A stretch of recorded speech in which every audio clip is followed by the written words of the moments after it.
Donald Trump'ın hakimiyyətə gəlişi ilə Amerika ilə yanaşı dünya da qaynar gündəm yaşayır. Yeni prezident bugünə qədərki əzbərləri pozmağa çalışır. Vaşinqtondakı Ağ Evin həndəvəri isə yenə də ziyarətçi axınına uğrayıb. Onlar Ağ Evə bu dəfə daha uzaqdan və yasaqların fonunda baxırlar.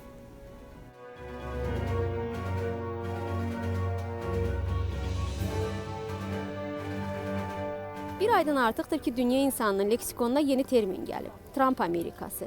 Elə gün olmur ki, bəşəriyyət gözünü Trump'ın yeni, çılğın və aqressiv qərarları ilə açmasın. Və bu qərarlardan biri ilə də biz bugün tanış olduq. Məlum oldu ki, hakimiyyətə gəldikdən qısa bir müddət sonra Ağ Evin ətrafı hasarlanıb. Burada təmir işləri gedir. İndi Amerikanlar öz sevimli ağ saraylarını dəmir barmaqlar arxasından görmək zorundadılar.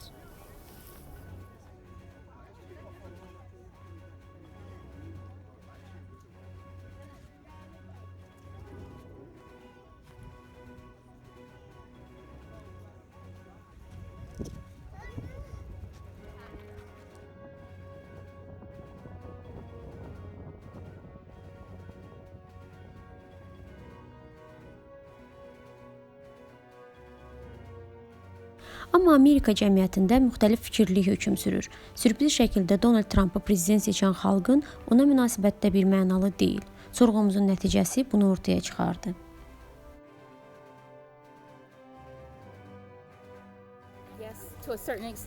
Trump'ın siyasətini bəyənirəm, çünki Amerikanı güclü görmək istəyirəm. Biz Amerikanı yenidən böyük edəcəyik.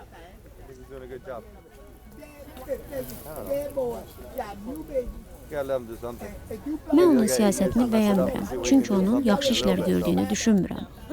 Yox, mən heç razı deyiləm, çünki Amerikanın əsas prinsiplərindən biri fərqliliklərin, fərqli düşünənlərin bir araya gəlməsidir. Heç birimiz burada yerli deyilik, əksinə sonradan gəlməyik, ya da ən azından yerlilərdən daha az yerliyik.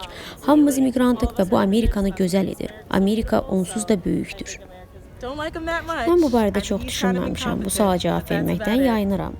Mən bu suala cavab verməyə çox çətinlik çəkirəm. Biz hazırda fərqli şeylər görürük. Ona görə də bir söz demək çətindir. Hər şey qeyri-müəyyəndir.